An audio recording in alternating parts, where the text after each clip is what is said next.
रामधारी सिंह दिनकर की ये कविता, ये रचना कोई कागज का टुकड़ा नहीं है, बल्कि स्याही से उकेरे गए सादे कागज पर एक ऐसे योद्धा की वेदना है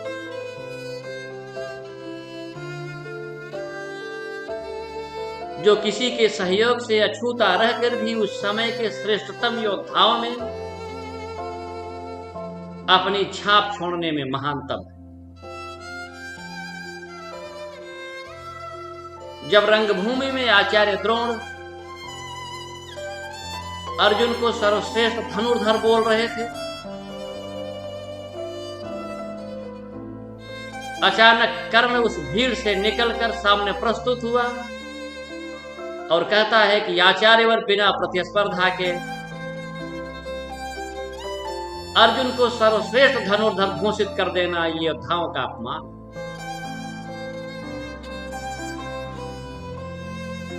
अगर इसे श्रेष्ठ धनुर्धर घोषित ही करना है तो पहले हमारा इसका युद्ध हो जाए, जो विजेता होगा वही सर्वश्रेष्ठ धनुर्धर।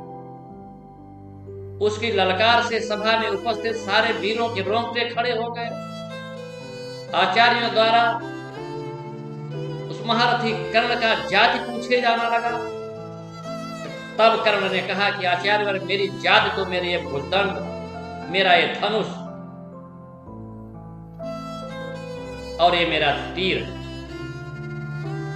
अब मैं आपके सामने कविता पढ़ता हूं, कृपया ध्यान दीजिए। जाति, हायरी जात, कर्ण का हृदय क्षोभ से डोला। कुपित सूर्य की ओर देख वह वीर क्रोध से। जाति जाति रटते जिनकी पूंजी केवल पाखंड, मैं क्या जानूं जाति है ये मेरे। ऊपर सिर पर कनक छत्र, भीतर काले के काले। शर्माते हैं नहीं जाति पूछने वाले। सूत पुत्र हूं मैं, लेकिन थे पिता पार्थ के कौन। साहस हो तो कहो, ग्लान से रह जाओ मत।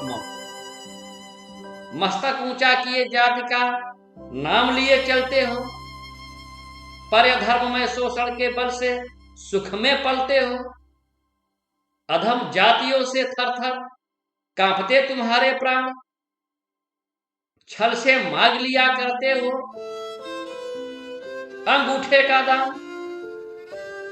पूछो मेरी जात, शक्ति है तो मेरे भुजदंड से। रवि समान दीपित ललाट से और कवच कुंडल से। पढ़ो उसे जो झलक रहा है मुझ में तेज प्रकाश। मेरे रोम रोम में अंकित है मेरा इतिहास।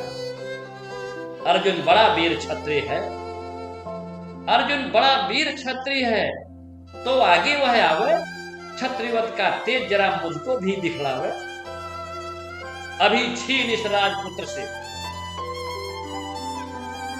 कर से तीर कमान। अपनी महाजात का दूंगा मैं तुमको पहचान। तब बीच में कृपाचार्य बोल पड़े। कृपाचार्य ने कहा, वृथा तुम क्रुद्ध हुए जाते हो। साधारण सी बात है, उसे भी समझ नहीं पाते हो।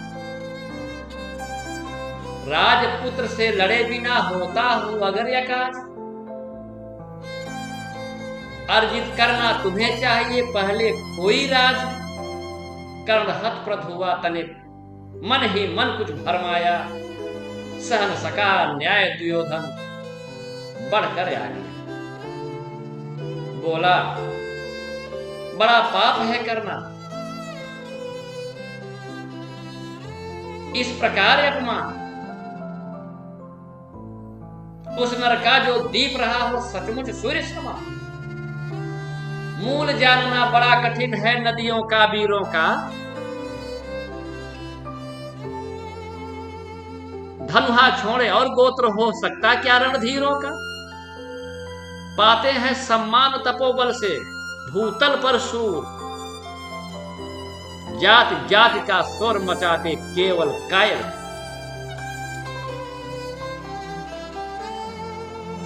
किसने नहीं देखा। कर्ण जब निकल भीड़ से आया, अनायास आतंक एक संपूर्ण सभा पर छाया।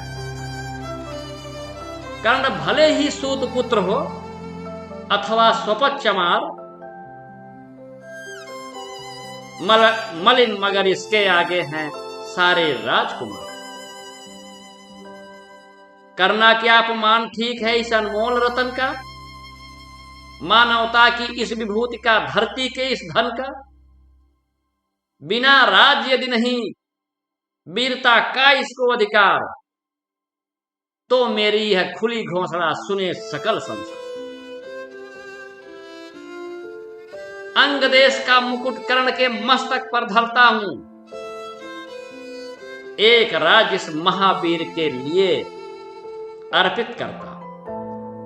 रखा कर्ण के सिर पर उसने अपना मुकुट उतार, गूंजी रंग भूमि में दुर्योधन की जय जयकार।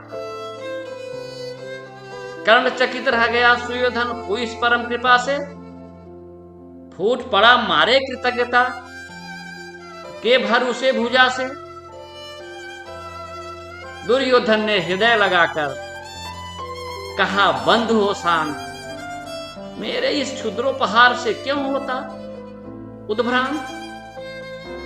अरे किया कौन सा त्याग अनोखा दिया राजे तुम, अरे धन्य हो जाए प्राण तू ग्रहण करे यदि मुझको।